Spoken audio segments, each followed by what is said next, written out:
Baik, terima kasih Bu Lis untuk kesempatannya. Pak, jadi kita confirm ya dulu terlebih dahulu oleh Pak Akbar ya. Baik, terima kasih.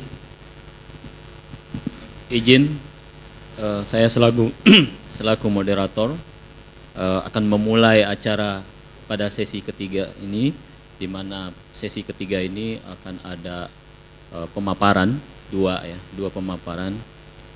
Sebenarnya sudah hadir dua narasumber kita, mungkin yang untuk pertama Bapak Eko dari BPDLH belum standby, sehingga mungkin kita terlebih dahulu mempersilahkan Pak Akbar ya, Pak Akbar untuk memulai pemaparan, karena memang waktu kita juga tidak banyak, kita efektifkan dan tentunya supaya kita memberikan kesempatan interaksi. Tentunya banyak hal yang perlu diketahui. Kita berikan kesempatan kepada narasumber, dan tentu banyak yang audiens juga banyak perlu mendapatkan informasi dengan melakukan pertanyaan-pertanyaan seperti itu Pak Eko dan Bapak Ibu sekalian. Alhamdulillah kita masuk ke sesi 3. Terima kasih untuk para hadirin yang sudah hadir secara offline di ruangan ini, dan juga yang hadir secara Zoom ya, online. Kami sampaikan untuk pemaparan pertama oleh Pak Akbar Hawardi, Pak Akbar Hawardi ya, sarjana teknik, insinyur profesional utama ya. Saat ini beliau di PT Adi Persada Beton sebagai manajer engineering. Beliau lahir di Jakarta di 27 Desember 1984. Pendidikan formal S1 Teknik Sipil Universitas Sriwijaya. Seperti itu ya. Hari ini beliau berkesempatan menyampaikan materi mengenai penerapan material beton ramah lingkungan dengan substitusi semen untuk bangunan konstruksi berkelanjutan. Ini cocok sekali kita dampingkan dengan BPDLH ya. Semoga saling karena memang di BPDLH ini yang kita tunggu-tunggu sudah beberapa minggu lalu kita mencoba untuk menghadirkan beliau BPDLH agar bisa salah satunya adalah bisa membantu kita, mensupport kita. Tentunya salah satunya adalah inovasi-inovasi yang industri pracetak lakukan ya, dari segi pendanaan seperti itu ya. Tentunya dari Pak Akbar ini hanya salah satu yang akan dipaparkan, banyak yang dipaparkan juga, dan harapannya ini menjadi motivasi kita semua apa yang disampaikan Pak Akbar. Jadi tidak perlu menunggu lama, kami persilahkan Pak Akbar untuk menyampaikan. Terima kasih. Terima kasih Pak Moderator. Assalamualaikum warahmatullahi wabarakatuh. Waalaikumsalam. Selamat siang, salam sejahtera untuk kita semua. Ini tantangan sendiri sebenarnya buat saya juga ini. Mohon izin untuk berdiri Pak. Ibu ya, Bapak Ibu. Kenapa tantangan? Karena saya tadi udah habis makan gitu kan. Jadi udah makan siang, biasanya kita tambah lagi juga waktunya pas sudah siang ini Pak, biasanya mata agak berat ini. Dan juga mungkin Bapak Ibu semua juga merasakan yang sama ya. Jadi mungkin nanti ke depannya ada, kalau boleh saya minta ada interaksi ataupun masukan dari Bapak Ibu semua, supaya ada dari dua arah gitu, karena sifatnya kan workshop, jadi mungkin kita bisa saling memberikan masukan.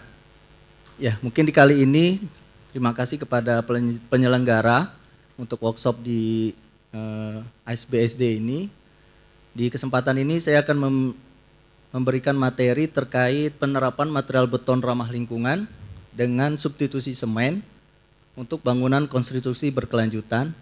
Nah, ini juga salah satu top trending lah kalau biasanya kita dengar di era kita ini, yaitu berkelanjutan atau sustainability. Sering banget selalu disampaikan sustain. Sebenarnya sustain itu apa gitu kan? Kita juga perlu cari tahu sebenarnya. Kalau dari pandangan saya itu ada 3 pilar utama sebenarnya dari sustain itu. Jadi kalau singkatnya itu ada 3P lah. Jadi ada people, itu juga ada planet, dan juga ada profit. Sebenarnya itu 3 kunci utamanya untuk berkelanjutan baik terhadap perusahaan-perusahaan lainnya.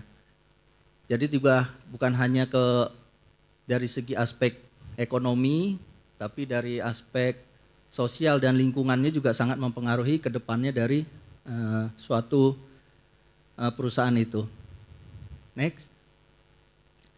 Nah, ini terkait dengan emisi CO2, kalau saya sampaikan ini juga terlihatnya seperti peneliti lingkungan atau peneliti klimatologi gitu ya. Padahal sih saya hanya mengambil kutipan-kutipan data dari salah satunya dari McKinsey, itu untuk yang di emisi CO2 yang ada di secara global, itu juga datanya di tahun 2017. Ini juga dikutip dari presentasinya FGD Kemenperin. Ini terlihat bahwa dari industri yang kami jalani atau Bapak Ibu semua jalani banyak menggunakan material-material yang sebenarnya kurang ramah lingkungan. Yaitu ada di sini dari secara global semen dan besi itu menjadi kontribusi besar juga sekitar 7-8%, sehingga secara total 12%. Walaupun ada industri lainnya yang mungkin di luar dari bidang kita, bidang industri kita ya. Dan ini juga menjadi suatu tantangan tersendiri, yaitu karena di Indonesia sudah mentargetkan bahwa di 2060 ya, mungkin di 2060 atau 2050 akan mencapai net zero emisi. Lalu di tahun 2030 juga akan mengalami pengurangan sekitar 30-43%. Ini juga termasuk besar juga tantangannya. Lalu berdasarkan data yang ada secara global, ini juga salah satu apresiasi buat kita semua ya, karena ternyata datanya berbicara bahwa emisi dari tahun 2018 yang 21 juta ton emisi CO2 itu berkurang menjadi sekitar 17 juta ton di 2023. Mungkin kita harus tepuk tangan dulu ini. Karena ini saya yakin kontribusi dari Bapak-bapak Ibu semua juga, dan juga tentunya juga kami juga ikut berperan di dalamnya. Next. Dan ini juga didukung oleh regulator dari pemerintahan kita yaitu PUPR. Ini juga saya kutip sebenarnya. Jadi saya nggak terlalu banyak buat presentasi sebenarnya karena waktunya juga mepet. Ini saya kutip dari PUPR juga, waktu itu ada dari, saya lupa ininya, dari siapa pembicaranya, terkait solusi optimalisasi penggunaan semen ramah lingkungan. Karena tadi kita lihat bahwa salah satu semen itu ya memberikan dampak emisi CO2 yang cukup besar, yaitu 7% tadi secara global. Yaitu ada solusi dari regulator kita sebenarnya, sudah memberikan adanya penggunaan bahan alternatif dalam konstruksi yang berkelanjutan tadi. Lalu yang kedua, teknologi hijau. Nah, ini memang sebagai produsen sebagai yang pionirnya lah, sebagai dia yang mengelola semen, sebagai dia yang memproduksi besi, dia juga ada salah satu mempunyai tugas juga ya untuk menggunakan teknologi dalam pengolahan semen yang ramah lingkungan. Lalu yang ketiga, desain konstruksi yang efisien. Nah, ini juga yang jadi sorotan. Ini kita sering kali melihat, mohon maaf kalau ada konsultan ataupun supervisi, dari segi desain di perencana aja sudah ada safety factor, atau malah ditambahin lagi ada over safety gitu, over strength lah. Lalu dari pengawas terkadang menambahkan lagi ada safety lagi, penambahan karena kurangnya keyakinan terhadap pekerjaan di lapangan, pelaksanaan yang tidak sesuai, memberikan lagi safety lagi, sehingga ini mengakibatkan desain-desain yang kurang efisien, sehingga ini menjadi faktor utama juga di 1 dan 3 untuk menjadi optimalisasi terhadap konstruksi yang berkelanjutan. Ya. Nah, lalu di ke depan kita terdapat khususnya di dunia konstruksi, ini kami mengambil contoh untuk di jalan tol. Jadi diperlukan suatu beton dalam jumlah besar atau kita sering sebut sebagai mesh konkrit.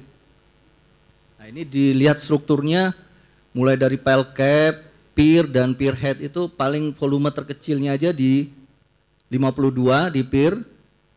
Namun ketebalannya hampir lebih dari 1 meter. Lalu di pile cap volumenya juga cukup besar di 600 untuk untuk satu struktur. Lalu di portal di 1200 ini juga walaupun dibagi menjadi 2 staging atau 2 tahapan pengecoran juga masih cukup besar di 600 dan juga ketebalannya di 1 meter. Untuk kasus contoh yang di atas, nah, dan juga kita dibatasi ataupun diberikan requirement persyaratan-persyaratan dalam mengolah ataupun melaksanakan melaksanakan material beton yang digunakan dalam konstruksi tersebut. Khususnya untuk yang di jalan tol yaitu spesifikasi umum yang di JBH tahun 2020 terkait dengan mesh konkrit. Nah, ini ada beberapa yang mungkin saya mau minta masukan juga dari Bapak Ibu semua. Karena saya sudah mengalami ini berulang-ulang kali, masih juga ada ada pemahaman yang menurut saya itu agak terlalu berulang-ulang gitu. Nah, kalau dilihat di bab struktur yaitu di 10.013 itu ada pencampuran dan penakaran di sana. Di situ disebut ada yang di highlight pengujian kuat tekan beton umur 7 hari dari hasil campuran percobaan trial harus mencapai kekuatan minimum 90% dari kuat tekan beton rata-rata yang ditargetkan dalam rancangan campuran beton umur 7 hari dan memenuhi syarat deviasi standar. Nah, mungkin menurut Bapak Ibu semua hasil trial ini, perencanaan trial ini harus tercapai 90%-nya di umur 7 hari atau di umur 28 hari mungkin. Mungkin kalau dari Bapak Ibu semua ada yang bisa kasih ini? Kalau melihat spesifikasi yang ada, 7 hari Pak ya? Betul. Di 7 hari Pak. 7 hari dari nilai kuat tekan rata-rata yang direncanakan. Tapi kenyataannya Pak, mungkin Bapak Ibu semua juga harusnya pernah mengalami ya. Itu yang diminta konsultan, perencana maupun pengawas itu 28 harinya Pak dia minta. Jadi 90%-nya itu diminta sudah tercapai di umur 28 harinya. Jadi akan over lagi Pak, jadi semen yang kita gunakan. Karena untuk mencapai 90% dari 28 hari di umur 7 hari itu Bapak harus menambahkan effort di sana ya. Bisa materialnya, semennya, semua macam. Untuk mencapai tadi, jadi dibutuhkan beton yang early strength malah. Sedangkan di sini kan speknya beton normal. Karena Bapak di umur 7 hari ya tercapai 90 hari. Karena kami sudah mencoba di umur diminta di 7 hari tercapai 90% dari rencananya 28 hari itu jadinya lebih Pak. Lebih besar semua jadinya. Sehingga di semi semennya akan lebih banyak. Dan ini berulang Pak dari Aceh, dari Solo, dari Bawen, sampai yang di Jakarta juga. Kami tetap harus menerangkan ini lagi Pak. Jadi mungkin ini jadi sebagai masukan teman-teman juga, karena itu juga yang kami alami. Lalu di bab yang selanjutnya terkait dengan mesh konkrit, ada salah satu faktor yang perlu diperhatikan terkait dengan suhu. Karena kita ketahui dengan pengecoran dengan yang masif, itu ada faktor panas hidrasi Pak yang perlu kita monitoring.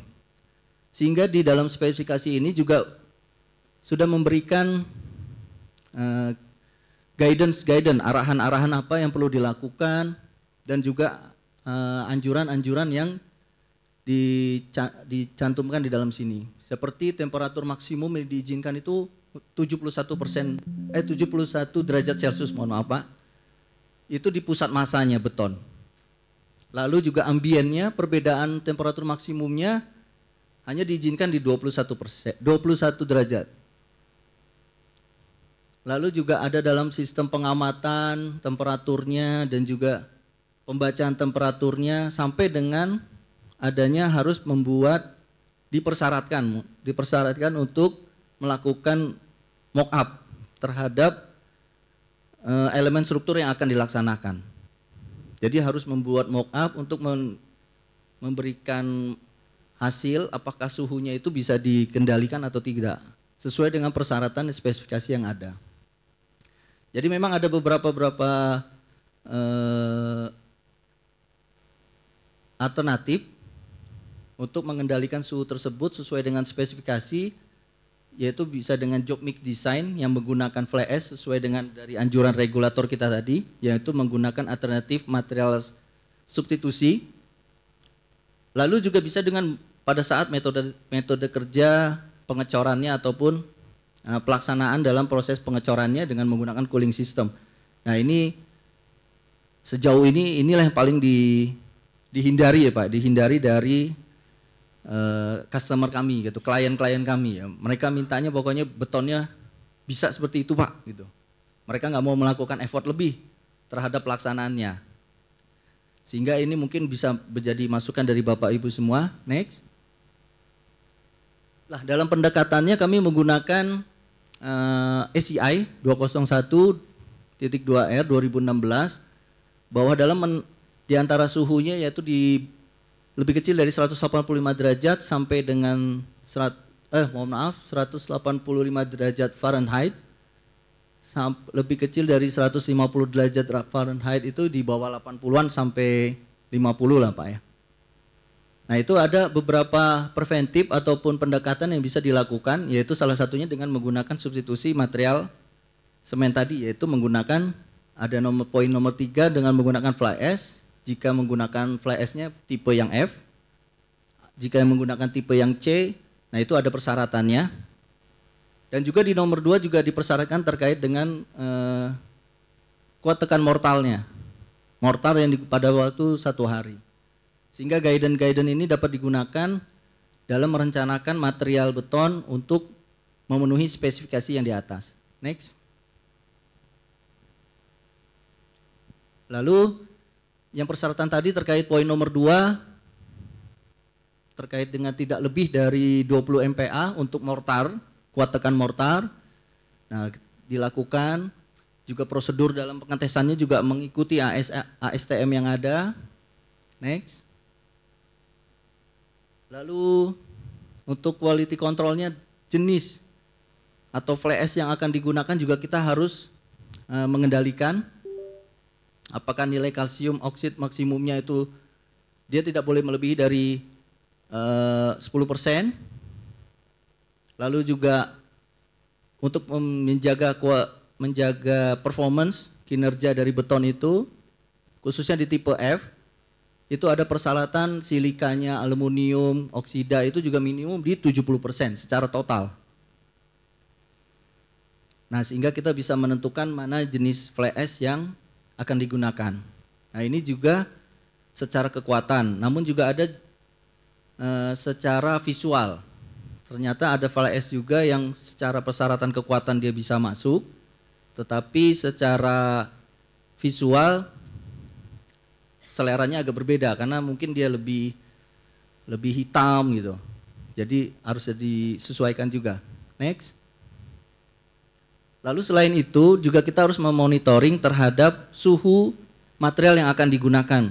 Di semen di bawah 50 derajat Celcius. Fly ash juga sama. Next.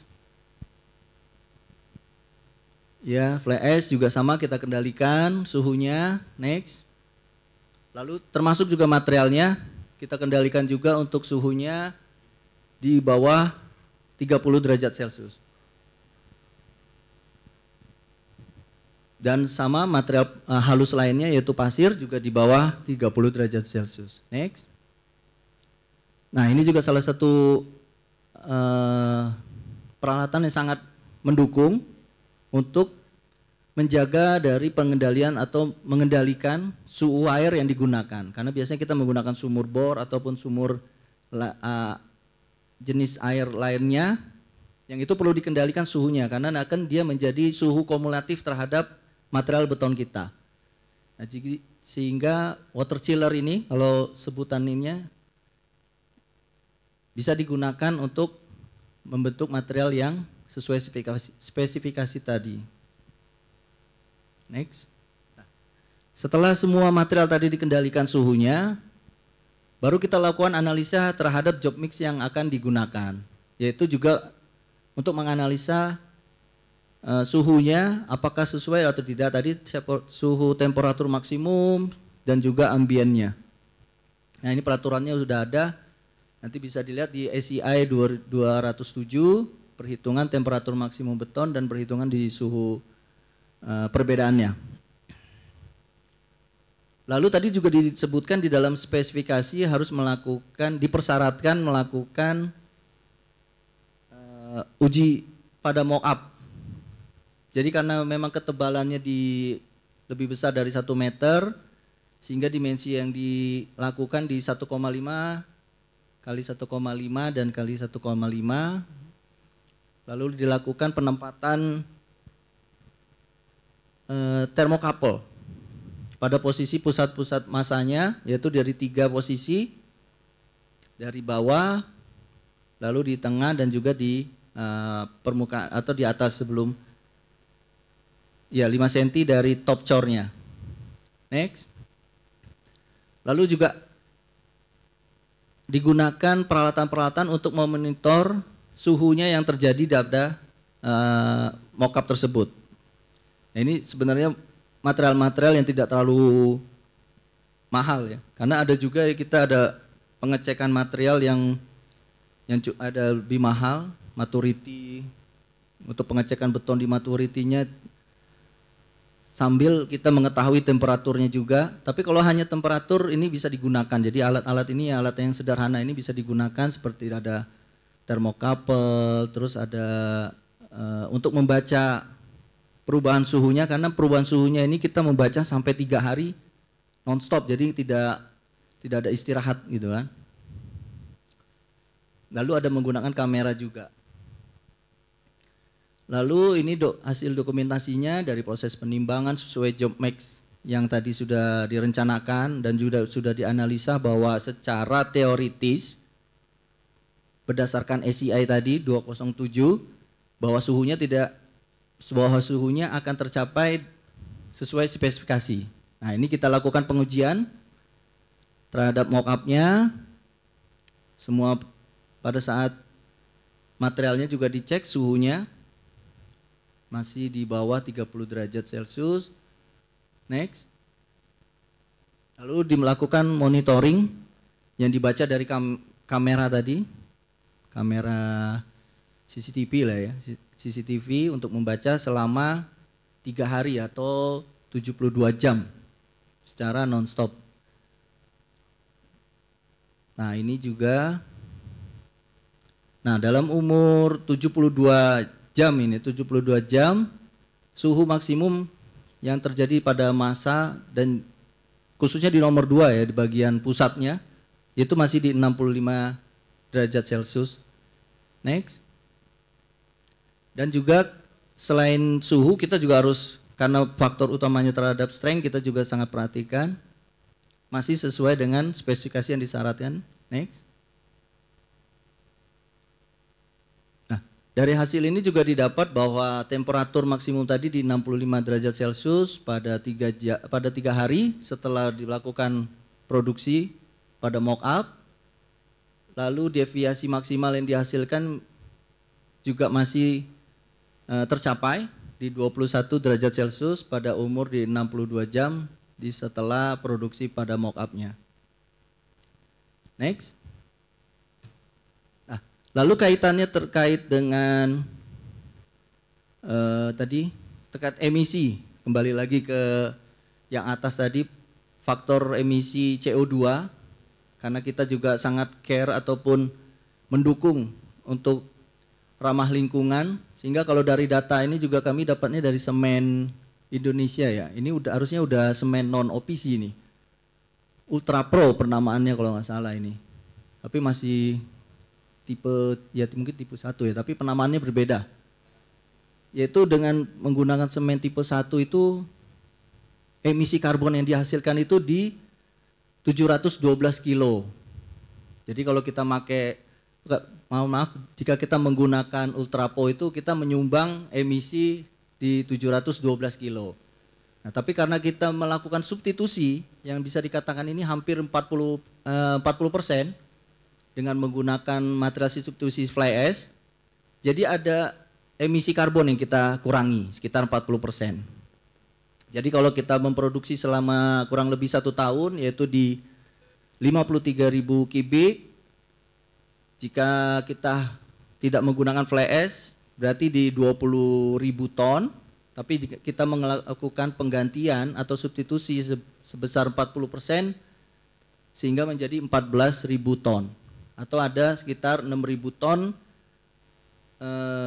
semen yang berhasil kita optimalisasi lah istilahnya, optimalisasi. Sehingga kalau dari data tadi semen Indonesia bahwa semen Ultrapo ini menghasilkan emisi 702 kilo CO2, sehingga jika dikonversi untuk kita dilakukan pengurangan emisi CO2 itu di 4.428 ton. Nah ini masih kecil sebenarnya, karena tadi dari data 2018 sampai 2023 itu pengurangannya aja dari 21 ke 17, dari 21 juta ke 17 juta ton emisi CO2. Sehingga perlu cara lebih ataupun cara lain lagi untuk mencapai target kita bersama tadi untuk mencapai zero non emisi di tahun 2060 ya. Atau 2050 lah mungkin. Ya, next. Lah, salah satu dalam pengembangan kami yaitu salah satunya dengan menggunakan beton yang tanpa sama sekali menggunakan semen. Jadi kalau tadi kami melakukan sekitar penggantian semen yang 40%, nah ini kami melakukan pengembangan dengan tidak menggunakan semen sama sekali. Dan di sini juga tidak menggunakan air sama sekali. Tapi memang kami menggunakan ada material resin, ya polyester resin. Resin ini juga banyak macamnya. Jadi ada resin yang polyester dari hasil pengolahan limbah-limbah plastik, dan juga ada juga resin yang dari mineral. Ada banyak sekali macam resinnya. Nah ini kita juga perlu kerjasama dari produsen-produsen kimia ini ya, kimia, karena dia yang mengolah material-material yang mungkin dia bisa secara produksi sampai dengan output materialnya tersebut akan ramah lingkungan. Dan produk-produk ini biasanya diaplikasikan kepada produk-produk drainage. Jadi produk-produk pipa-pipa saluran air kotor, pipa-pipa saluran air bersih, di mana memang ada tantangan tersendiri untuk kondisi ekstrim terhadap tingkat asam dan juga tingkat basa.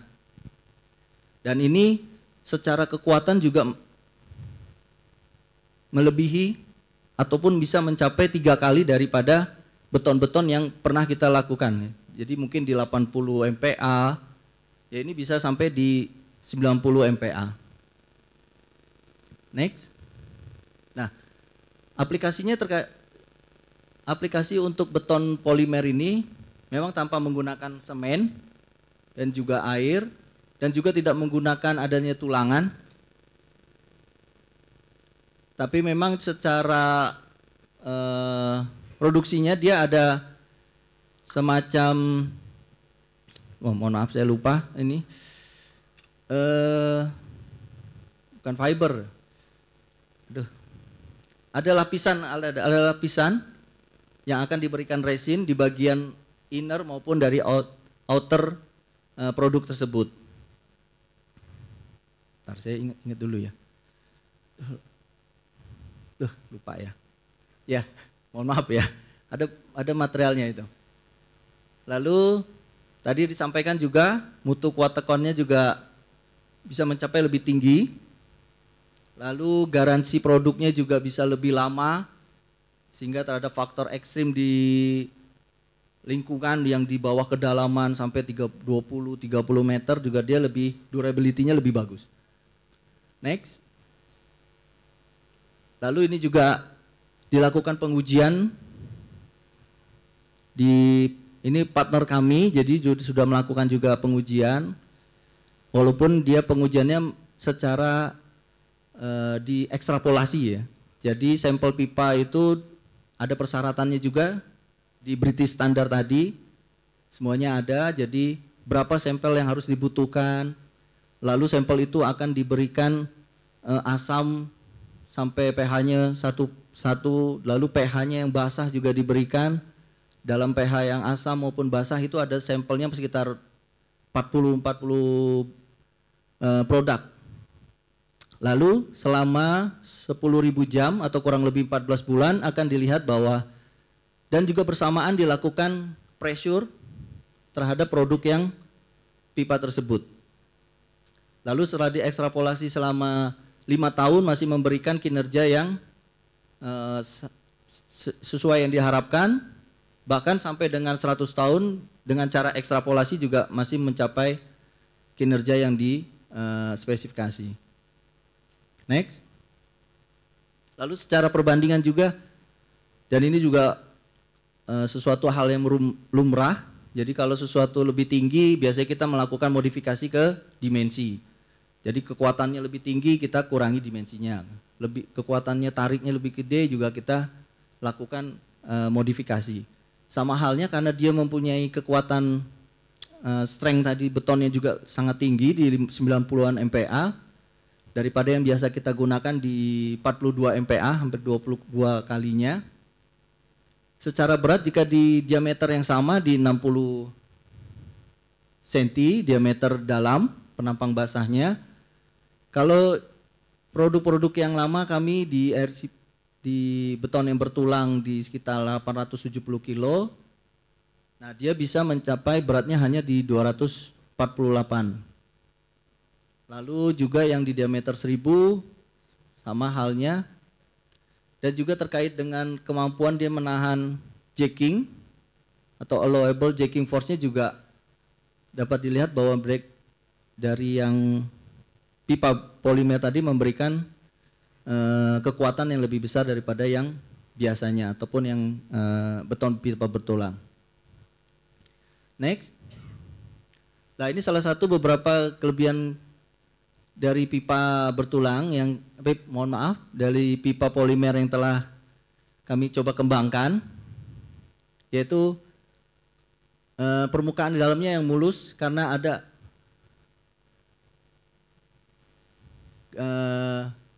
GRP. Jadi kita menggunakan GRP-nya juga untuk yang di bagian inner dan outer tadi, sehingga karena permukaannya halus berkontribusi juga terhadap gesekannya juga minim. Lalu totally juga dia tahan terhadap korosi tadi, dan juga karena tahan terhadap korosi dan juga bisa dalam jangka waktu yang sangat panjang sampai 100 tahun, sehingga perawatan yang dilakukan juga bisa dikatakan jarang atau tidak perlu sama sekali. Ya, mungkin ini yang dapat saya sampaikan. Mohon maaf kalau tadi ada yang kurang tepat dalam penyampaiannya ataupun ada yang keliru. Saya sampaikan mohon maaf. Terima kasih atas waktunya sudah mencoba mendengarkan. Assalamualaikum warahmatullahi wabarakatuh. Waalaikumsalam warahmatullahi wabarakatuh. Kita aplaus buat Pak Akbar. Ya, terima kasih untuk pemaparannya Pak Akbar, sangat bermanfaat sekali, tentunya menjadi inspirasi kita bersama ya.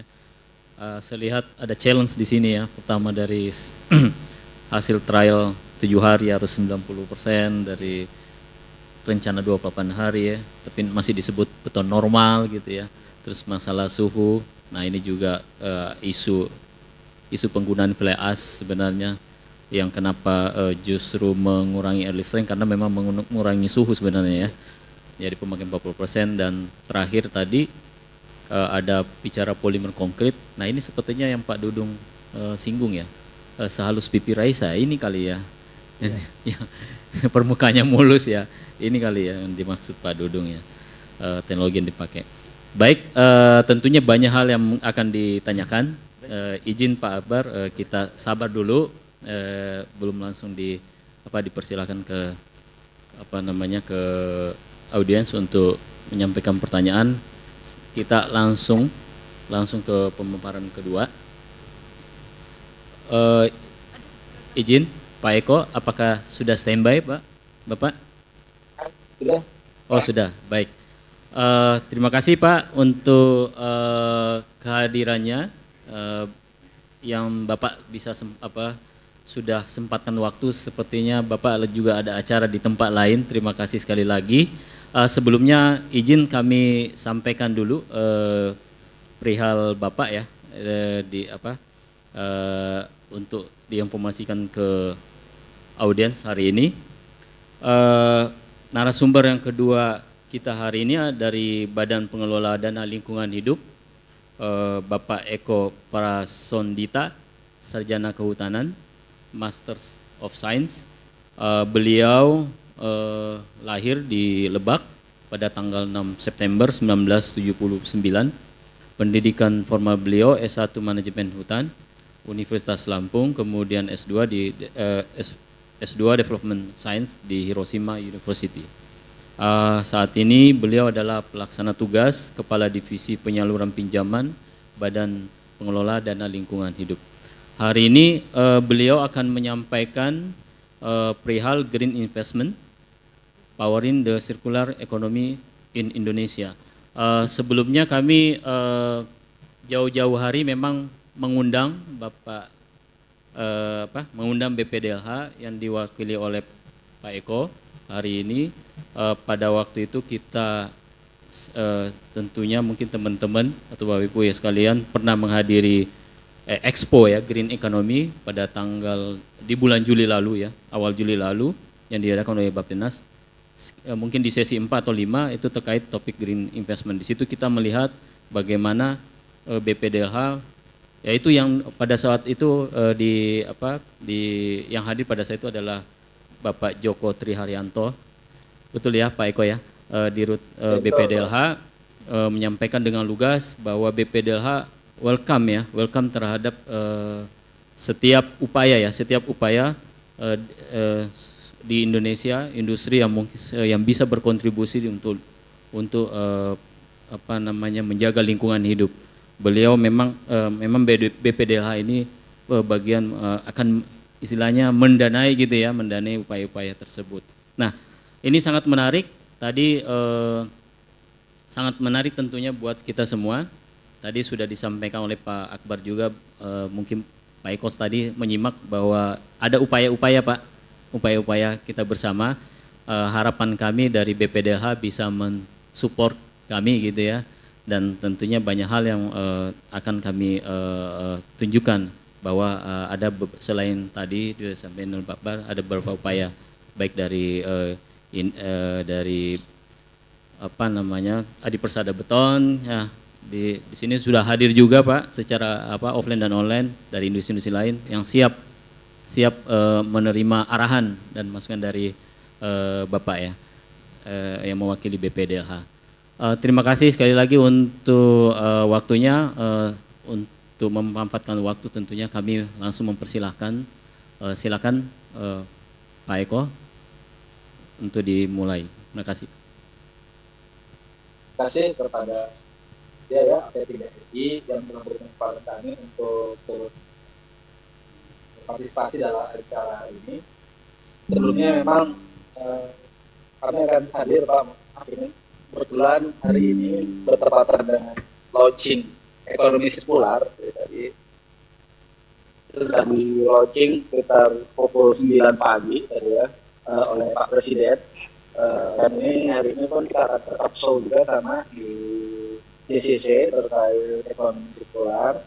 Memang ini ada terkaitan ya dengan materi kita hari ini. Jadi memang kami dari BPDLH merupakan badan layanan umum yang berada di bawah Kementerian Keuangan. Selama ini mengelola berbagai sumber pendanaan. Ada yang sumber pendanaannya dari APBN, ataupun ada juga pendanaan yang berasal dari donor ya, yang terkait ada dana perubahan iklim. Nah di sini kami ada beberapa potensi pendanaan ya. Mungkin saya di-share ya, bisa ya Pak?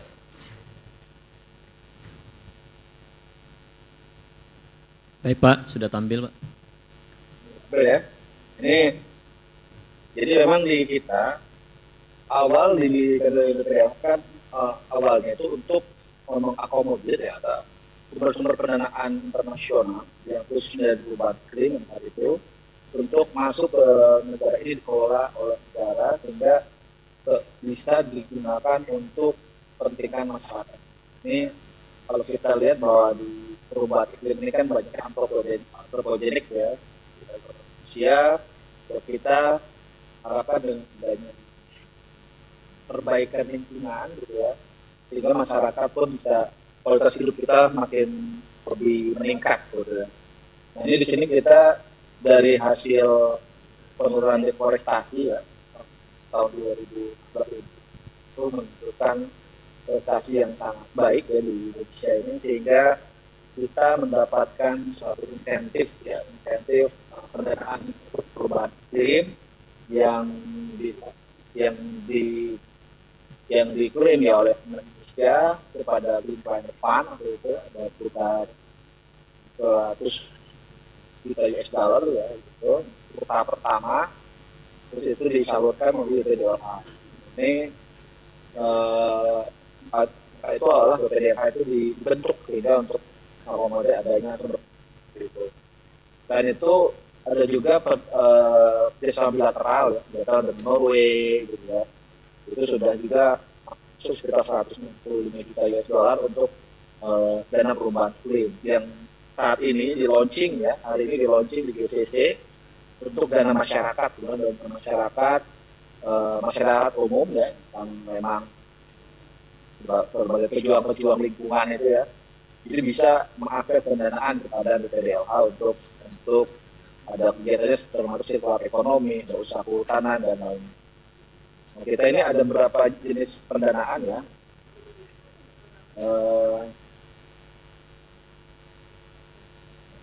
Nah ini kalau kita lihat ya dari modalitas di BPDLH ini ya, kalau kita memang ada sumber pendanaan dari reducing emission gas, greenhouse gas ya, atau dari emisi gas rumah kaca yang saat ini memang banyak didominasi oleh VOLU ya, atau forest and land use yang itu bersifat hibah, ada yang dari plus ya dari BCF, ada VOLU itu dari pemerintah Norway, kalau Terra itu dari filantropi dari Ford Foundation gitu ya, ada mangrove itu dari World Bank, disaster fund juga kita mau dana disaster ya, disaster fund itu kita mau dana disaster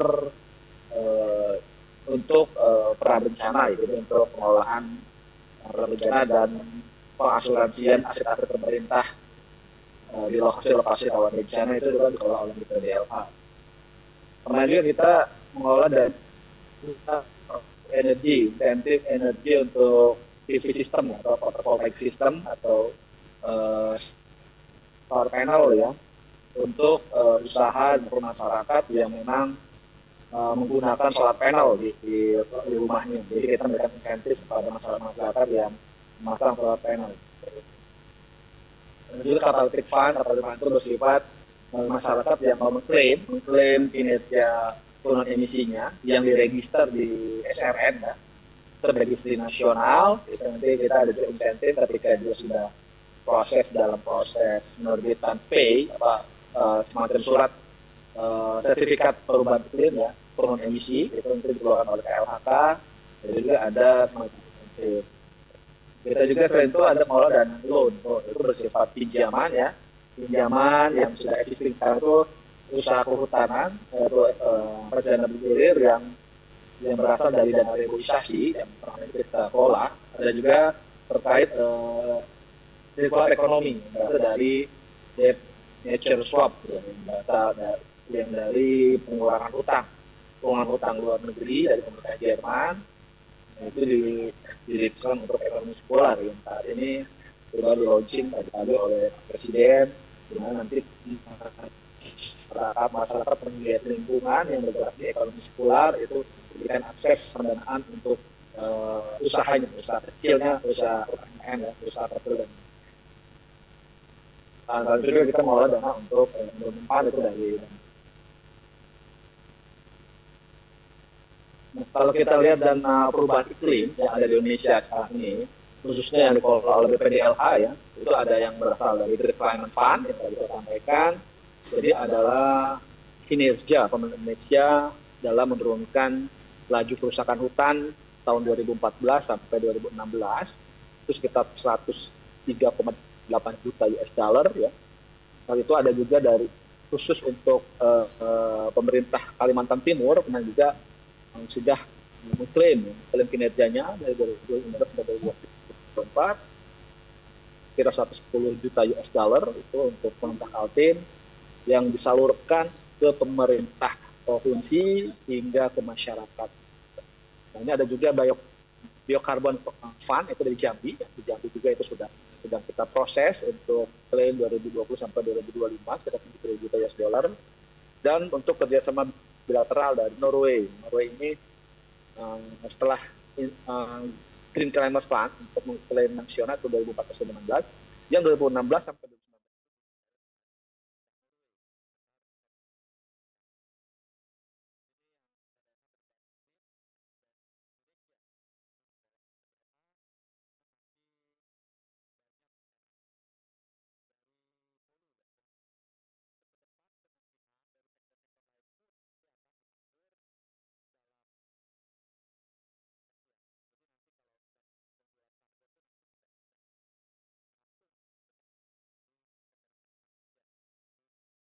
voluntary itu semua nanti melalui sistem registrasi nasional, akan diregistrasi secara nasional, sehingga nanti seluruh pendanaan itu akan dikelola oleh pemerintah Indonesia dan dikembalikan lagi untuk masyarakat maupun dunia usaha yang memang berkontribusi dalam penurunan emisi.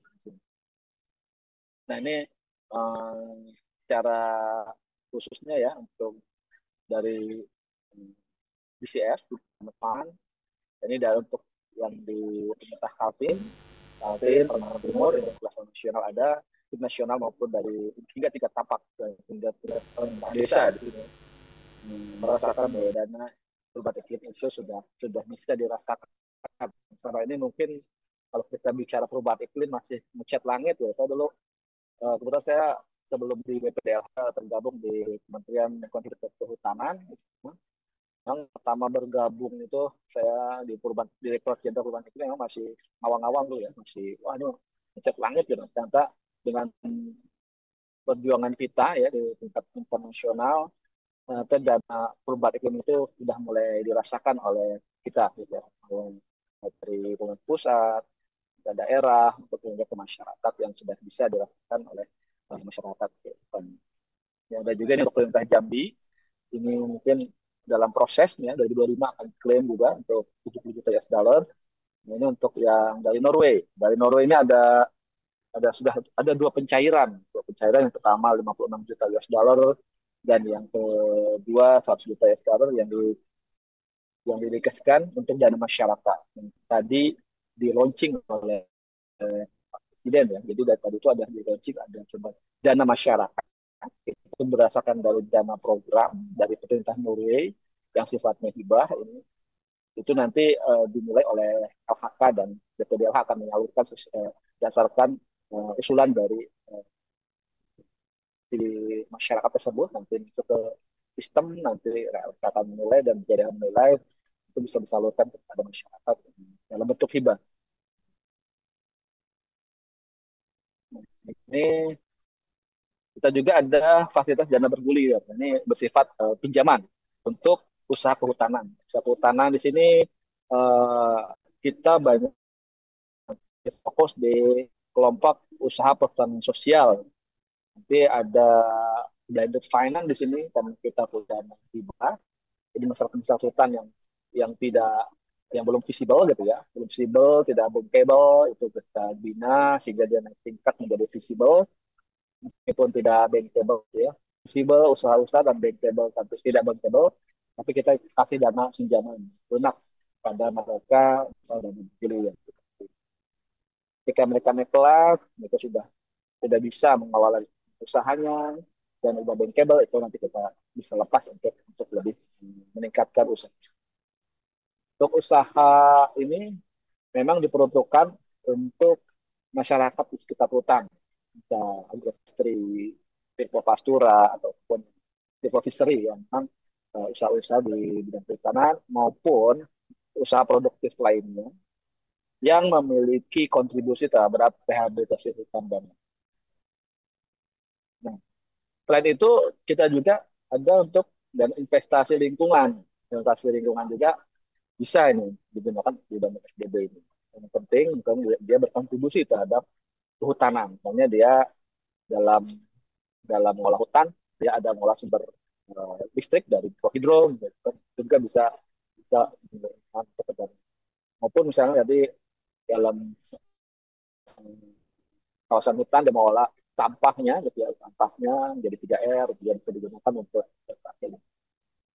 ada juga khusus memang untuk ekonomi sirkular itu terkait eh, mas, jadi bisa UMKM ya bisa secara perorangan badan usaha itu badan usaha maupun sebagai lembaga penyalur itu untuk di belakang nanti. Nah kalau untuk jenis usahanya itu ada MDF komunal ya MDF komunal yang ada usaha yang terkait MDF komunal itu merupakan salah satu jenis usaha yang bisa di cover oleh ekonomi maupun um, MRF ya, lama ada Exodus Fly atau Maggot. Maggot juga banyak ya. Karena tadi ketika launching kita sudah ada ada satu koperasi yang bergerak dalam 3R, dia mengolah sampah plastik menjadi biji plastik sehingga membuat menambah nilai ekonominya sehingga bisa meningkatkan anggotanya, di mana dia bisa memberikan BPJS ke anggotanya, bisa memberikan beasiswa ke masyarakat ke anggotanya yang memang putus sekolah. Kami harapkan dengan adanya inisiasi pendanaan seperti ini bisa mendorong masyarakat bisa meningkatkan kualitas hidup bahkan kualitas dari ekonominya maupun dari uh, anggot ya anggot itu uh, ada penggiat-penggiat maggot itu yang memang dia mengolah sampahnya dan dengan teknologi BSF itu sehingga maggot itu bisa dijadikan pakan ternak, bisa bisa juga dijadikan pakan ikan gitu ya.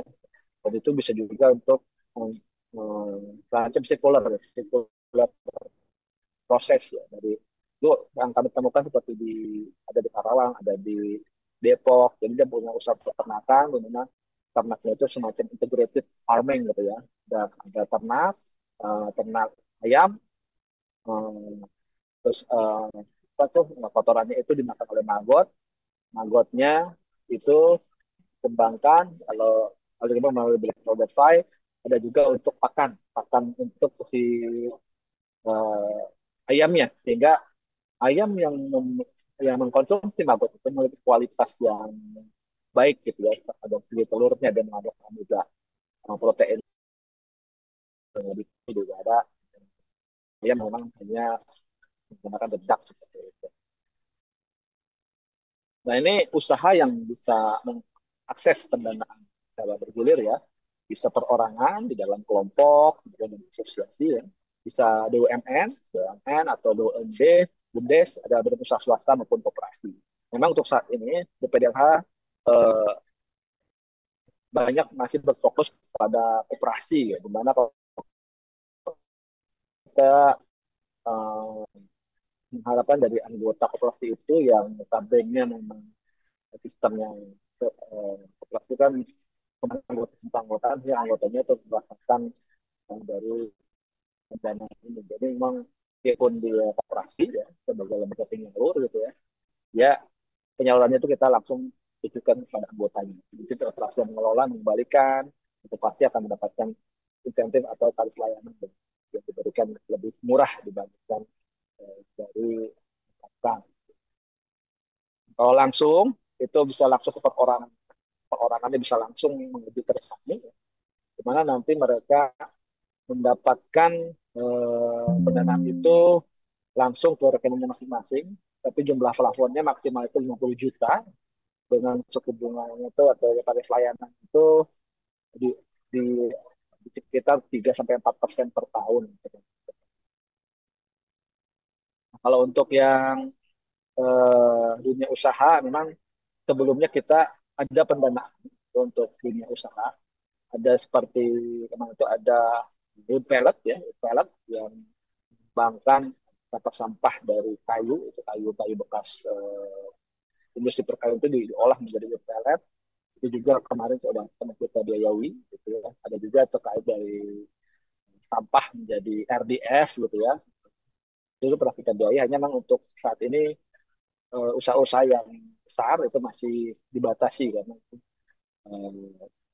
eh, masih memfokuskan ke penerima yang lebih banyak, gitu ya, yang lebih banyak dibandingkan dengan nominal yang disalurkan yang lebih banyak ke penting eh, itu atau mungkin ada juga yang bisa sebagai lembaga perantara. Jadi mereka misalnya koperasi atau perbankan itu bisa juga menjadi lembaga perantara kami di mana memang dia punya nasabah, dia punya anggota, anggotanya punya usaha, itu itu bisa mengajukan sebagai lembaga perantara ini mereka yang akan mengusulkan anggota-anggotanya mana yang membutuhkan pendanaan. Tapi mereka usulkan kami nanti dari kami akan proses yang kita nilai fee operasinya ya, atau badan usahanya. Badan hukum lainnya kan bisa perbankan atau lembaga keuangan bank, bisa lembaga keuangan bank atau operasi maupun badan hukum lainnya gitu. Badan hukumnya itu bisa bentuk PPV atau ya. Tapi dia menyalurkan ke misalnya kalau ini bisa ke anggotanya kalau koperasi ya, kalau perbankan ke nasabah, tapi kalau badan usaha mungkin ke petani-petani ini apa ya yang binaan dia gitu. Memang punya dia sebagai off taker untuk atau petani. Ini tarif layanan yang ada ini maksimal 1 sampai 4% per tahun untuk lembaga ini. Biasanya mereka tarif layanan 1 sampai 4%, tapi pun dengan tanggung biaya operasional dan lain-lain bisa berasa sampai 11 atau 12% biasanya ke anggota. Ini prosesnya, yang pertama mengajukan permohonan, yaitu nanti kita nilai kelayakannya, kita setujui berdasarkan eh, pertama kebutuhan modalnya, kedua dari kemampuan dia membayar atau the payment capacity untuk dia membayar. Ya. Yang ketiga dia nanti kita lihat ada nggak misalnya sumber-sumber pendanaannya yang memang support dia untuk, untuk menambah dia untuk sebagai payment capacity-nya. Ini salah satu untuk lembaga penyalur ya. Kalau lembaga penyalur itu dia harus mempunyai pengalaman. Kalau untuk kehutanan dia kehutanan. Kalau yang untuk ekonomi sekolah, sehat dan kinerja baik itu berarti keuangan yang sudah diaudit oleh KAP selama 2 tahun dan mempunyai NPL kurang dari 5%. Kalau misalnya usaha baru minta WTCO yang baik gitu ya. Mempunyai akses langsung kepada penerimanya, terus memiliki sistem untuk mengelola usahanya gitu. Ada jaminannya 100% dan nanti prioritas nanti kepada koperasi. Nah ini pemanfaat kami selama ini sudah 34.573 yang tersebar di Sumatera hingga Papua ya, di sekitar 30 provinsi yang sudah disalurkan sekitar 1,5 triliun.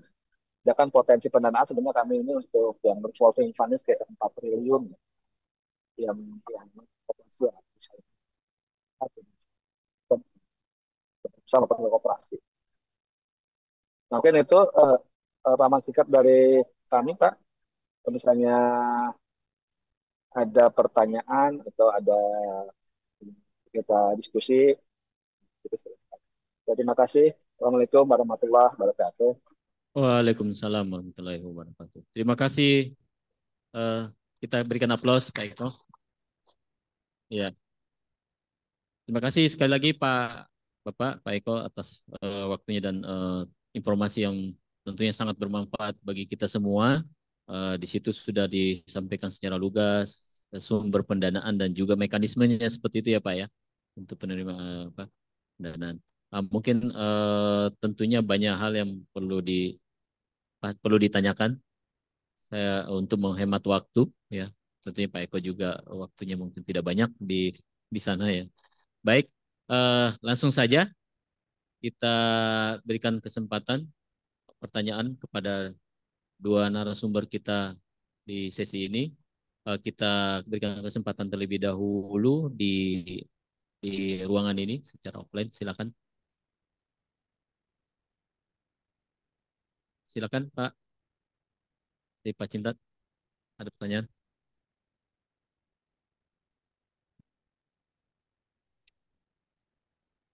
Terima kasih. Supaya nggak ngantuk, nanya nih Pak. Mas. Mungkin tadi mengenai polimer ya Pak, beton polimer ya. Secara komponen mungkin perlu konfirmasi aja Pak. Bedanya dengan beton apanya? Jadi kalau nggak salah semennya tidak pakai semen, tidak pakai air.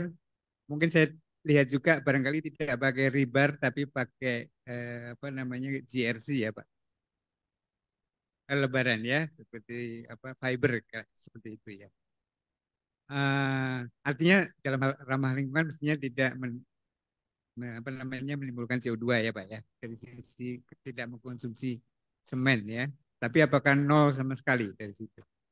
Yang kedua, secara kegunaan ini spesifik sebetulnya untuk apa Pak? Apakah tadi soalnya gambarnya pipa, apakah memang fokus di pipa, dia kedap air, dia juga tidak hanya tekan yang bagus, tapi juga karena Bapak pakai fiber tadi mungkin tariknya pun juga bagus gitu ya. Apakah memang fokus di pipa, mungkin untuk limbah kotor atau apa? Kira-kira gimana Pak? Mungkin itu yang kami pengen jelaskan. Terima kasih. Iya Pak. Mungkin Langsung, izin silakan. Pak Moderator untuk Siap. langsung menjawab. Ya Pak, komponennya itu dia memang ada menggunakan kalau kita sebut screening ya Pak. Jadi material-materialnya kecil karena untuk menjaga interlocking antar material tersebut Pak. Terus juga pasir tetap menggunakan. Lalu sekalian screening tadi juga ada abu batu Pak. Abu batu juga kami gunakan. Nah, lalu tanpa menggunakan semen, air. Nah airnya itu kita menggunakan bahannya resin Pak. Nah, lalu tadi yang di permukaan inner dan outer itu tadi saya lupa itu memang kalau tadi strand made Pak. Jadi dia semacam lembaran yang nanti akan kita gunakan lapisi resin juga yang akan menjadi cetakannya dari pipa tersebut Pak. Nah, untuk kegunaannya dari pipa ini atau pipa polimer ini memang kalau kita merujuk ke British standarnya dia lebih dialokasikan untuk saluran-saluran limbah Pak. Betul, saluran-saluran limbah. Jadi kalau sebelumnya kami juga ada pernah melakukan webinar itu Pak ya. Pertanyaannya banyak karena disebutnya polimer tahan terhadap panas tidak gitu kan. Di mana kekuatannya? Nah, ini kami belum sampai seperti itu Pak. Karena merujuk kepada British Standard tadi untuk polimer pipa, dia memang spesifik terhadap pipa. Dan juga yang tadi Pak sampaikan terkait ketahanannya terhadap baik sulfat maupun yang basah, dia sangat tinggi Pak. Jadi permeability-nya juga dia sangat kuat gitu kan Pak. Karena interlocking antara resin dan juga material alam tadi, pembentuknya tadi kalau disebut tadi screening tadi dan juga ditambah dengan kombinasi resinnya, dia membuat interlock beton itu sangat solid Pak, sehingga sangat sulit untuk ditembus oleh cairan-cairan yang ada di dalam di dalam tanah itu Pak.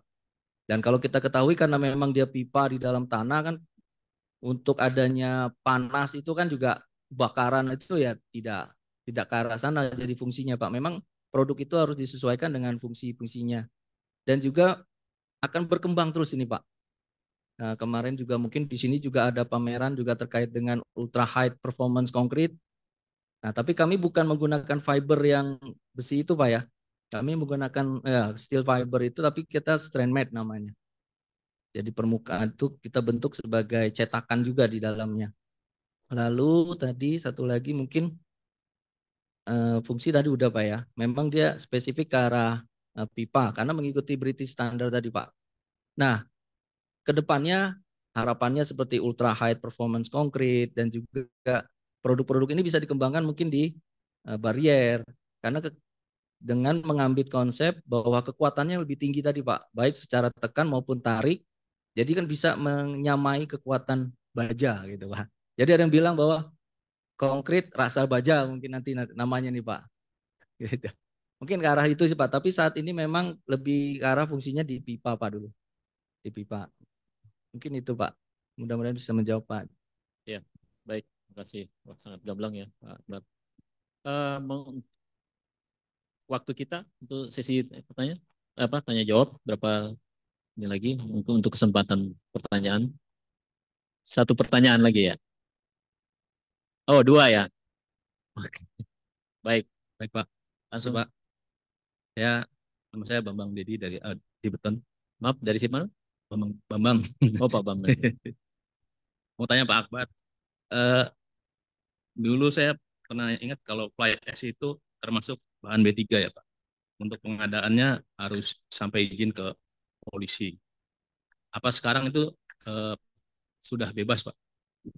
Itu yang pertama Pak. Yang kedua, saya pernah kemarin lihat fly ash itu warnanya beda-beda Pak. Ada yang hitam, ada yang merah. Misalnya. Saya nggak tahu tuh kenapa.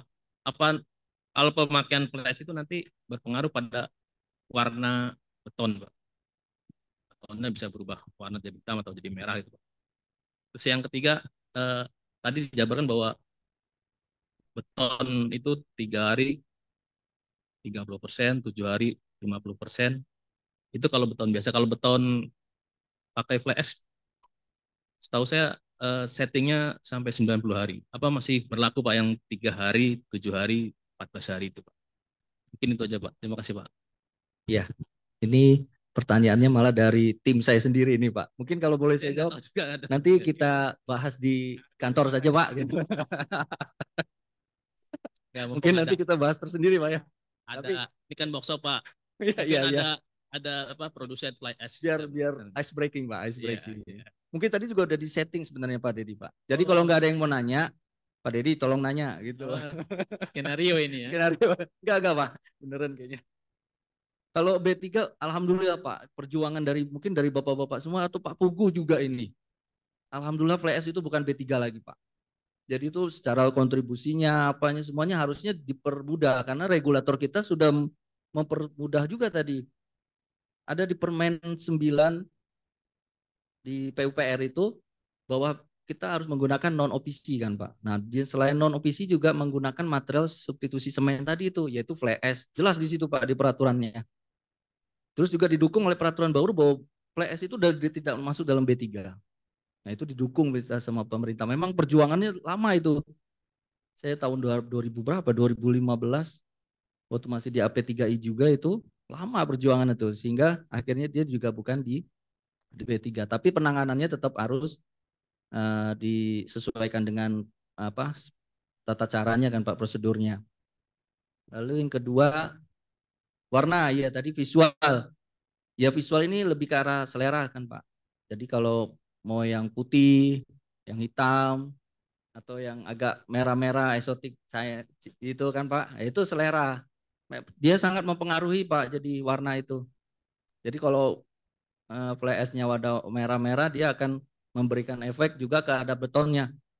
Makanya tadi di awal juga saya sampaikan visual kadang-kadang ada yang seperti contoh di Adipala, fly ash Adipala itu bagus Pak, tipe C juga spesifikasinya dari strength-nya juga masuk tapi selera konsultannya berbeda. Pak saya nggak mau yang warnanya yang seperti itu. Ya udah kami sesuaikan. Kita cari lagi Pak. Dan juga informasinya kan banyak nanti Pak ya dari PLTA limbah-limbah fly ash ini mungkin bisa dikelompokkan menjadi mana yang bisa digunakan dan juga nanti dari PLN-nya juga akan memberikan apa keseragaman gitu Pak terhadap fly ash-nya.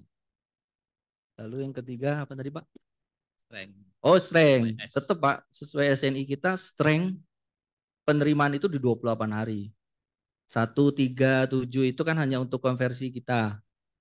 Jadi kita udah tahu sebenarnya kalau 3 harinya aja nggak masuk, apalagi 28 harinya kan. Gitu, kenapa harus kita tunggu? Sama halnya juga untuk di fly ash karena dia kan beton. Betonnya tergantung kita tadi makanya yang tadi saya sampaikan di awal persepsi banyak di luar sana yang persepsinya berbeda untuk menghadapi ataupun memahami terkait spesifikasi jalan bebas hambatan tadi itu Pak. Padahal yang diminta adalah umur 7 hari itu tercapainya 90%, tapi banyak diplesetkan. Bawah di 7 hari itu harus sudah tercapai 90% dari 28 rencana, umur rencana 28. Misalnya Bapak 30 MPA di 28 hari, tapi diplesetkan Pak, 90% dari 30 itu udah harus tercapai di 7 hari. Oh, berarti kan kita harus merubah job mix-nya Pak, supaya dia di 7 hari itu udah tercapai 90%. Itu udah bisa dikatakan early strength harusnya Pak. Nah itu yang terkadang kalau dilihat semua di SNI 2847, terus di SNI 668, 6880, itu semua Pak penerimaan untuk kriteria kuat tekan itu semuanya di 28 hari. Jadi kalau 28 hari nggak masuk ya itu yang diproses, walaupun nanti ada dari rata-rata kuat tekan berapa yang minimumnya harus masuk, terus rata-ratanya berapa minimum itu ada semua Pak di situ. Mungkin itu Pak ya. Ya, baik Pak. Bukan kalau pakai flash tuh sampai 90 hari ya, Pak? Itunya. 56 apa? 56 gitu. 56. Iya. Soalnya sekarang kan banyak kan spek-spek itu kan strength 28 hari, Pak. Ya. Itu kan low NFA. Kalau pakai flash kan harusnya Iya, itu mungkin nambahin sedikit, itu bonus Pak. Itu bonus dari Bapak, itu bonusnya. Karena mungkin tadi ada high density konkret juga ya. Itu berbeda, dia 90 hari Pak ya infonya tadi ya. Pengakuannya kan, karena dia lebih besar kan density-nya. Kalau kita tetap mengikuti SNI di 28 hari Pak, nggak mungkin Bapak standarnya dirubah. Masa di 90 hari? Jadi kita tetap di 28 hari Pak. Itu semua SNI berbicara seperti itu. Kita ikutin peraturannya. Baik Pak Akbar. Jadi memang karakteristik itu dimaksud itu di 28 hari. Jadi yang dimaksud strength karakteristik itu maksudnya pada saat di umur 28 hari. Adapun yang lain itu mungkin ada juga toleransi ketika kita mengasumsikan bahwa ada keterlambatan karena ada pemakaian flash, karena itu menurunkan kecepatan. Tapi sebenarnya akan tercapai di strength rencana ya. Pernah ada toleransi, ya udah kita tunggu 56 hari. Tapi itu sudah nggak normal gitu ya Pak ya. Baik. Mungkin satu lagi pertanyaan. Mohon izin Pak Rusman. Silakan. Untuk Pak Akbar. Mohon izin Pak Akbar. Mudah-mudahan ada pertanyaan buat Pak Eko juga. Ada. Oh iya. Ya, satu. Mohon ditunggu ya Mohon izin Pak Eko. Ke Pak Akbar dulu Pak. Jadi gini Pak Akbar tadi kan menyampaikan kalau ini workshopnya kan Pak Akbar kan penerapan material beton ramah lingkungan dengan substitusi semen untuk bangunan konstruksi berkelanjutan. Konstruksi berkelanjutan substitusi semen. Kalau yang pakai fly ash itu substitusi mungkin ya. Tapi kalau yang polimer itu eliminasi ya. Karena tanpa semen sama sekali. Nah, mungkin seperti itu. Yang pertama Pak Akbar, tadi dilihat itu kan ada komposisi beton, disubstitusi semennya sebagian, diganti fly ash. Kan gitu ya Pak? Nah, itu kan arahnya ke arah ramah lingkungan. Tadi ukurannya adalah karbon tadi ya. Nah, cuman kok pakainya Ultra Pro Pak ya. Ultra Pro itu sudah non UPC loh Pak sebetulnya. Kalau coba dilihat produsen menggunakan standar ganda itu. Kalau non OPC ada SNI-nya, PPC ya PPC. Tapi kadang-kadang saya lihat di brosurnya tercampur dengan SNI-nya OPC. Bahwa itu bukan tipe 1 sebetulnya. Tidak ada PPC tipe 1, tidak ada. Yang ada OPC tipe 1. Gitu. Mohon izin Pak Akbar. Kenapa kok Pak Akbar dapatnya reduce karbonnya dikit? Karena itu sudah non OPC sebetulnya. Sehingga kalaupun dicampur fly ash, itu sudah ada fly ash-nya Pak. PPC itu posolan Portland semen kan ya. Loh posolannya kan biasanya fly ash, makanya kita ASI, di ASI itu kan sering ribut dengan asosiasi beton ready mix ya, karena penggunaan fly ash. Itu mungkin Pak Akbar, jadi mungkin ditinjau lagi itu. Jangan itu lakukan terus untuk risetnya Pak. Jadi pertama itu saya ini kan workshop ya. Kok kalau saya tidak tertarik karena gini, sebetulnya nanti hubungannya sama Pak Eko ya. Apa yang akan kita ukur dalam upaya-upaya kita mengurangi emisi karbon misalnya gitu ya. Di dalam substitusi semen digantikan fly ash itu di mananya ya karbonnya. Kalau industri semen oke, karena penggunaan klinkernya yang berkurang. Tapi kalau di industri beton mau ready mix maupun precast, karena precast pasti di dalamnya ada ready mix. Di mana reduce karbonnya gitu ya. Sebetulnya tidak relevan untuk dikaji di dalam bisnis beton, industri beton. Itu satu. Ini diskusi saja ya terkait dengan workshop Pak Akbar. Kemudian untuk polimer, karena ini berbaunya, karena ini kan eliminasi semen ya, berkelanjutan, konstruksi berkelanjutan. Ya mudah-mudahan nanti Pak Akbar bisa riset lagi terkait ini, kan masih bentuknya ya apa RCV ya. RCV kan ya, tapi pakai resin kan gitu ya. Nah, mudah-mudahan secara struktur analisa struktur yang lebih berat bebannya bisa ditemukan lagi apa eliminasi ini. Dan satu lagi Pak Akbar, kalau pakai resin ya, pakai resin eliminasi semen. Nah, gini, kalau semen tadi, kalau di industri semen yang emisi karbonnya ada di klinkernya ya, karena ada pembakaran untuk bahan baku semennya. Ah, mungkin bisa ditinjau juga Pak. Industri polimer juga ada sebetulnya yang mengandung emisi karbon ya, gitu Pak Akbar. Mudah-mudahan ke depannya ini juga Pak Akbar, dua tadi ya, ada eliminasi semen pengganti fly ash sama substitusi sama eliminasi ya. Mudah-mudahan dua-duanya jalan, tapi mohon izin Pak Akbar, kira-kira APB fokusnya kemana yang lebih dominan? Itu ya, lebih dominan karena pasti akan berbau bisnis, juga berbau SIH apa industri hijau kan gitu ya. Nah, itu mungkin bisa ditambahin penjelasan. Tapi sekalian ya, Pak Akbar ke Pak Eko ya. Mohon izin Pak Eko. Pak Eko, ini tadi menyambung dengan apa yang dilakukan Pak Akbar terkait bisnis industri beton pracetak, Pak. Tadi kan di paparan Bapak kan terkait dengan hutan dan lain-lain gitu ya.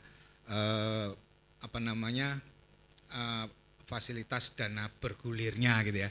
Kira-kira mohon izin Pak Eko, kami ini kan industri beton pracetak maupun beton ready mix bisa ya.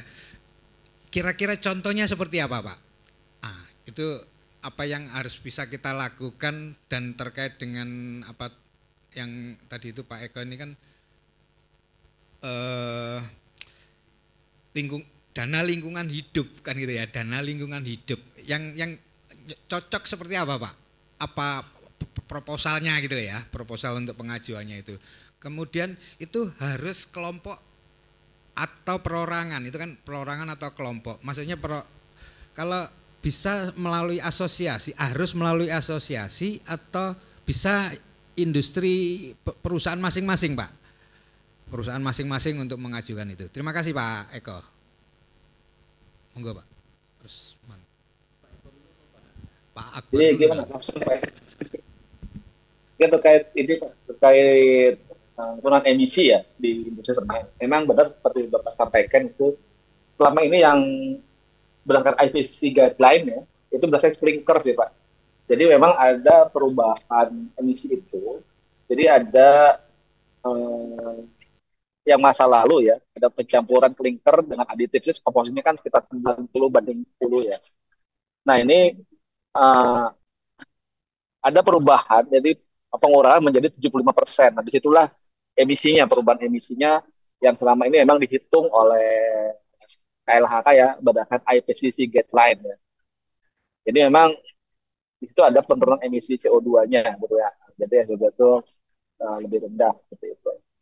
Dimana kalau kita lihat ya dari perhitungan IPCC itu dari tahun 2010 sampai 2017 itu memang sudah di contohnya Holcim ya, itu sudah mengurangi kita 8,8% emisi per ton semen yang dihasilkan, yang dari 715 kg CO2 per ton produk semen menjadi 692 kg CO2 per ton produk semen. Memang di sini klinkernya itu Bapak sampaikan. Nah dari segi komposisi memang itu betul riset. Jadi memang kalau memang itu risetnya memang itu sudah publish ya. Jadi memang dari SRN ini kan dia punya panel metodologi ya. Kalau memang secara riset itu secara riset base itu dipertanggungjawabkan, itu bisa sih memang diusulkan ke PLHK misalnya untuk menjadi suatu aksi mitigasi perubahan iklim dalam produksi. Syaratnya sih setahu saya itu memang harus publish jurnal untuk internasional, itu secara itu diakuin, itu bisa disampaikan bahwa bahwa itu merupakan salah satu upaya penurunan. Tapi kalau yang selama ini di IPCC guideline itu dari klinkernya ya, dari perubahan dari komposisi klinker. Terus yang kedua terkait apa? Terkait untuk perorangan apa usulan proposal itu yang pertama bisa perorangan di dalam asosiasi ya.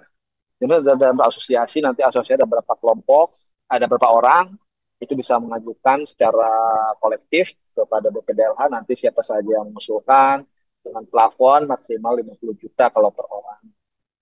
Bisa juga dia misalnya ada pembinaan atau sebagai off-taker. Dia off-taker itu punya binaan misalnya masyarakat. Jadi bisa juga nanti off-taker itu yang mengusulkan atau masyarakat yang mengusulkan dengan melampirkan misalnya saya sudah punya off-taker yang bisa menampung produk-produk kami. Gitu. Itu secara perorangan. Memang yang selama ini, yang untuk ekonomi sirkular itu bisa juga misalnya kalau sebagai gambaran kan ada tiga ya tadi ya, ada yang FDF, ya, ada yang komunal ya, ada Black Fly atau angkot, yang satu lagi terkait olahan 3R gitu, pengolahan dari plastik dari yang tadinya memang jadi sampah diolah menjadi suatu produk yang memang bermanfaat untuk dijual atau meningkatkan nilai.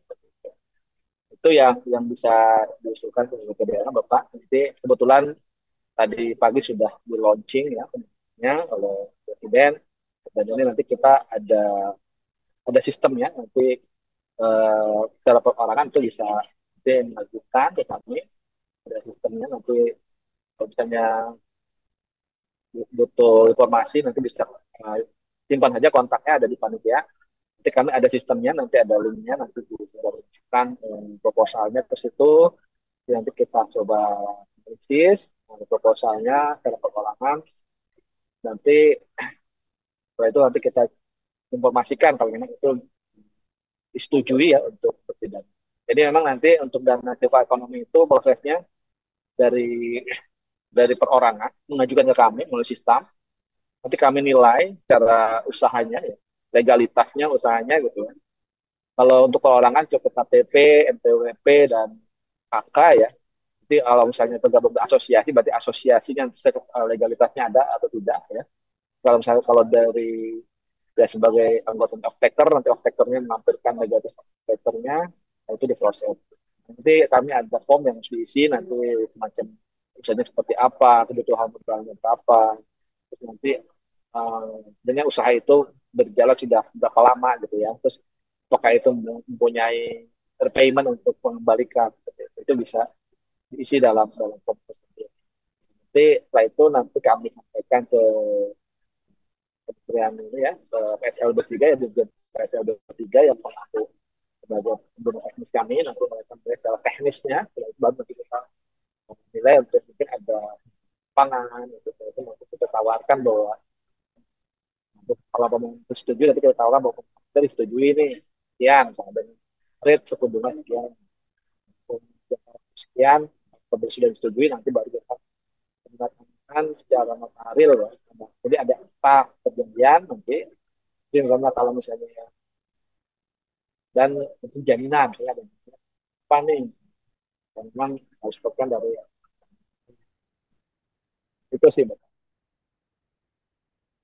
Baik, makasih Pak Eko. Nanti mungkin saya minta ke panitia saja ya, supaya Oke. kalau nanti linknya atau komunikasinya nanti kami akan pelajari dan lanjutkan. Gitu. Makasih Pak, banyak Pak Eko. Ya, Monggo, Pak. makasih Pak Sril. Pak Eko, makasih juga. Tentunya banyak hal yang masih perlu kami tanyakan ke Pak Eko dan minta masukannya gitu ya. Izin nanti kami sampaikan ya Pak Eko ya. Dan kalau perlu kita audiensi gitu ya. Diwadai oleh asosiasi. Langsung Pak Akbar untuk Ya, menjawab. ini Pak Hazril ini guru saya juga nih, sama seperti Pak Dudung ini Pak. Jadi di tes ini Pak muridnya ini. Hoax apa ya hoax? Ya Pak. Ya, memang kemarin juga kami pernah ngundang juga Pak waktu itu Semen Indonesia ya, Semen Indonesia. Nah dia banyak memaparkan juga ke depan itu begitu SIH ini akan di go live lah atau dijalankan gitu Pak ya. Itu nanti sebagai end user, konsumen yang masih menggunakan OPC itu dikenain pajak tambahan Pak. Sehingga tadi relate sama yang Pak Hasri sampaikan, loh kan Bapak udah pakai non OPC, kenapa Bapak pakai Fly S lagi gitu kan? Padahal sudah cukup, kita udah menjalankan tugas kita kan Pak, menggunakan non OPC sesuai peraturan. Tapi non OPC sendiri, kita komponen di dalamnya itu kita nggak tahu persis Pak, berapa pozolannya, berapa apa-apa itu kita kemarin sudah tanyakan juga ke Semen Indonesia, mereka tidak bisa Pak di dalam dia memberikan komponennya itu dia tidak bisa memberikan mungkin pada saat itu Pak ya. Tapi kalau nanti bisa akhirnya saya kurang tahu juga. Tapi intinya dia tidak bisa terbuka. Memang mereka menyampaikan menggunakan pozolan juga. Pozolannya tipe apa, PS-nya atau apa mereka tidak sampaikan Pak. Nah lalu yang disampaikan Pak Azli juga terkait arahnya kemana di beton ini. Ya jujur Pak kita masih substitusi. Kalau menghilangkan itu nanti ya kasihan teman kita Pak. Makanya di dalam sustainable tadi itu ada melihat 3 faktor tadi Pak. Ada people, planet, dan juga profit. Kita harus menjaga people kita Pak. People kita apa ya? Semen. Kita teman-teman semen kita ini secara suplai kan masih lebih besar Pak. Penyerapan kita yang memang masih kecil.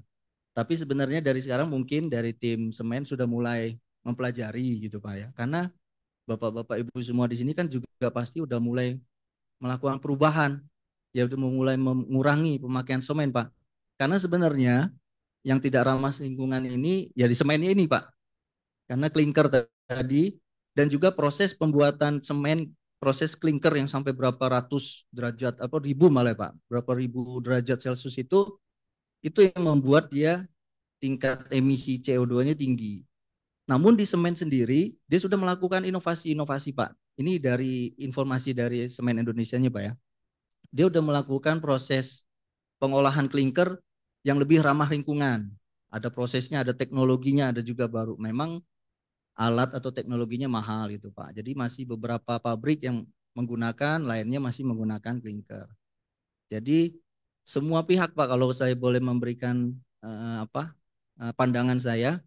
Jadi bukan hanya dari produsen karena semen kan produsen Pak. Ya kalau kita mau nakal mau males gitu kan, ya udah nggak usah pakai semen gitu kan, wong emisinya di semen kok prosesnya dari mulai proses sampai outputnya kan Pak.